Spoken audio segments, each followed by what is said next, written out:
Hey everyone, I hope that you're having a good Tuesday. I just wanted to check in as I've been doing. Today is the first day of Unit 5. We're more than halfway through the day. Many of you may have had a day like me where you sort of get thrown off course, had to do something with the kids or take care of the kids like I did, and then now getting back to it. But I just wanted to let you know I appreciate all of your hard work during the intersession. I understand that 2 weeks is intense and there's a lot going on. So, first and foremost, just give yourself a pat on the back. All of us have been working very hard, and I've enjoyed learning a lot from your insights on New Mexico history thus far. A little less than a week to go, so we just have until this coming Sunday. Sunday at noon, remember, is the due date for the final project. Tomorrow, Wednesday, which is the second day of Unit 5, the long list of sources for the final project is due. Please just recognize that that is literally what it sounds like. It's just a list of all the sources that you've been able to find about your topic. You don't have to evaluate them in any way, shape, or form. Do make sure that you have academic sources on the list, as pointed out in the assignment instructions. You can find those at the CNM Library's SunCat OneSearch. Or you can also use Google Books to find books published by university presses. Google Scholar is another way of looking for academic works as well. So make sure that you have 2 or 3 of those kinds of sources, along with other types of websites, social media, anything that you can really come up with.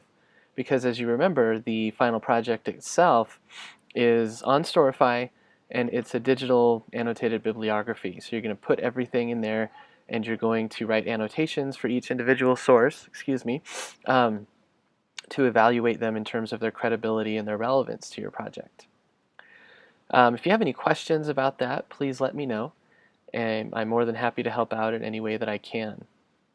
As we move on from Unit 4 to Unit 5, the long delay in New Mexico's statehood, as well as the U.S. territorial period, different forms of resistance, those are big parts of what we're looking at. So something I really wanted to touch on, and I want to give you an opportunity for extra credit if you would like to take me up on it, um, is the way that we remember the U.S.-Mexico War. Or maybe better put, the way that we don't remember the U.S.-Mexico War in the United States. There's a really good book by an author and a historian named Michael Scott Van Wagenen called Remembering the Forgotten War. And it's about the US-Mexico War and thinking about not just the events of the war itself, but the ways in which we have sort of selectively forgotten about it in the United States, whereas in Mexico, as I point out in the Mile, it's remembered pretty strongly. Um, just the distance of time is making that not quite as true as it probably was 50 or 75 years ago, but it still means something different in Mexico than it does here. It's called the War of North American Invasion um, in Mexico, or at least the invasion, the War of Invasion of 1847. They have different kinds of names, but all of them have that notion of invasion. And so I think that it's really important to consider the multiple perspectives that we should have on the US-Mexico War and on actions that the United States takes.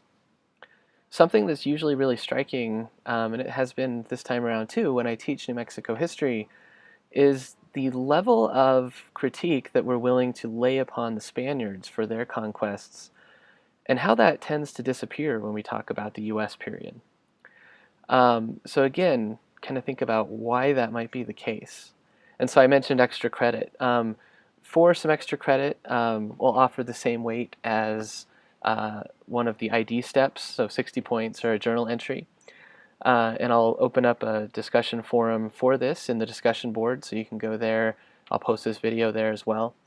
But I have 2 questions that you can answer. And you need to think about these in terms of historical evidence. Don't just kind of wing something off the cuff, but bring in examples from the reading and from what we've been talking about on the timeline, other people's sources that they've posted via the timeline or Twitter, to think about these things. So first off, what are some examples of opposition to the US-Mexico War? We named some of those in the Mile reading, but we didn't talk about them as much on Twitter or on the timeline. So who were arguing, or who was arguing, I guess I should say, against the U.S.-Mexico war at the time, and what kinds of arguments were they making? Then think about repatriation. We did post a little bit about this, but just to take it a step further, why did many Nuevo Mexicanos opt for repatriation? You really need to think about what that meant. I mean, that meant leaving their homes, places their families had been established for generations, and going to Mexico. The term repatriation has that sort of connotation of going back home, going back to your home country. But again, the problem was the border had crossed them, and now they had to make a decision. So what would make someone decide to leave their homes and go to Mexico? Most of them were settling in Chihuahua, pretty near the border. Why would they make that decision? Why would they take Ramon Ortiz and the Mexican government up on that offer, even as the Mexican government wasn't very able to follow through with those subsidies that they had promised? And then lastly, we need to think about the terms that we use for this war. We call it the U.S.-Mexico War, the Mexican-American War, the war with Mexico, those kinds of things. Why don't we call it a conquest? What other kinds of terms do we use? So I was just talking about generic titles, but what other terms do we talk about rather than saying the American conquest of the West or the Southwest? And why do we use those other terms? And again, I think that it's really important to consider all of this. Unfortunately, it's especially important in light of what was going on in Charlottesville this weekend. The horrific domestic terrorism and white supremacist violence there. We need to think about how that is embedded in our history, for better or worse. So lastly, this isn't a question. So the questions I just read off, those are the ones to think about for the extra credit.